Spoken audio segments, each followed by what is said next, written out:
आज प्रधानमंत्री नरेंद्र मोदी ने पीएम संग्रहालय का उद्घाटन किया। उसके बाद अब पीएम का संबोधन आप सुन रहे हैं। वह अतुलनीय है।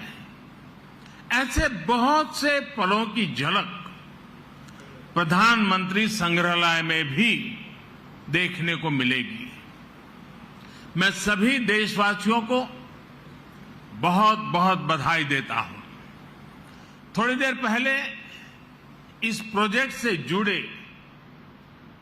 सभी साथियों से मिलने का भी मुझे अवसर मिला। सभी लोगों ने बहुत प्रशंसनीय काम किया है। इसके लिए पूरी टीम को मैं बधाई देता हूं। मैं आज यहां पूर्व प्रधानमंत्रियों के परिवारों को भी देख रहा हूं। आप सभी का अभिनंदन है, स्वागत है। प्रधानमंत्री संग्रहालय के लोकार्पण का यह अवसर आप सभी की उपस्थिति से और भव्य बन गया है। आपकी उपस्थिति ने प्रधानमंत्री संग्रहालय की सार्थकता को, इसकी प्रासंगिकता को और बढ़ा दिया है।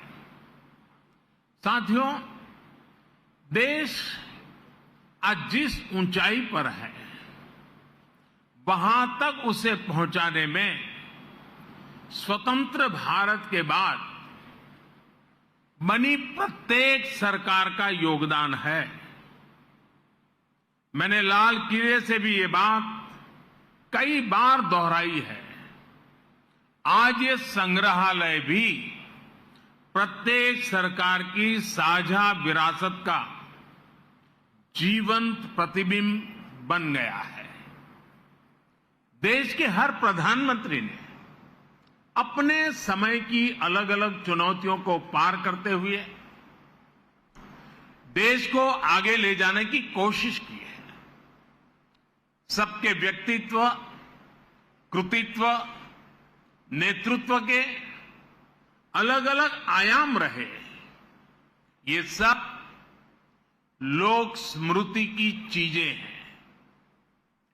देश की जनता, विशेषकर युवा वर्ग, भावी पीढ़ी सभी प्रधानमंत्रियों के बारे में जानेंगी तो उन्हें प्रेरणा मिलेगी। इतिहास और वर्तमान से भविष्य के निर्माण की राह पर राष्ट्रकवि रामधारी सिंह दिनकर जी ने कभी लिखा था, प्रिय दर्शन इतिहास कंठ में, प्रिय दर्शन इतिहास कंठ में, आज ध्वनित हो काव्य बने। वर्तमान की चित्रपटी पर भूतकाल का संभाव्य बने। भाव ये कि हमारी सांस्कृतिक चेतना में जो गौरवशाली अतीत समाहित है, वो काव्य में बदलकर गूंजे।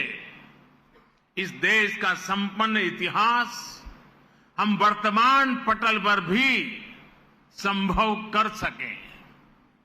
आने वाले 25 वर्ष आजादी का ये अमृत काल देश के लिए बहुत अहम है। मुझे विश्वास है कि ये नवनिर्मित प्रधानमंत्री संग्रहालय भविष्य के निर्माण का भी एक ऊर्जा केंद्र बनेगा। अलग अलग दौर में लीडरशिप की क्या चुनौतियां रही, कैसे उनसे निपटा गया, इसको लेकर भी भावी पीढ़ी के लिए ये एक बड़ी प्रेरणा का माध्यम बनेगा। यहां प्रधानमंत्रियों से संबंधित दुर्लभ तस्वीरें, भाषण, साक्षात्कार, मूल लेखन जैसी स्मरणीय वस्तुएं रखी गई हैं। साथियों, सार्वजनिक जीवन में जो लोग उच्च पदों पर रहते हैं, जब हम उनके जीवन पर दृष्टि डालते हैं तो ये भी एक तरह से इतिहास का अवलोकन करना ही होता है।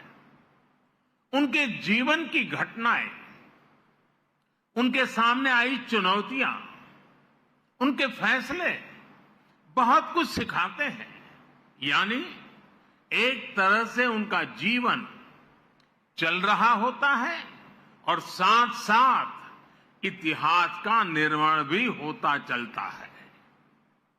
इस जीवन को पढ़ना इतिहास के अध्ययन की तरह है। इस म्यूजियम से स्वतंत्र भारत का इतिहास जाना जा सकेगा। हमने कुछ साल पहले ही संविधान दिवस मनाने की शुरुआत कर राष्ट्रीय चेतना जगाने की तरफ अहम कदम उठाया है। ये उसी दिशा में एक और महत्वपूर्ण पड़ाव है। इंडिया टीवी हर वक्त हर जगह डाउनलोड करने के लिए सर्च करें India TV news Google play store या ऐप स्टोर पर।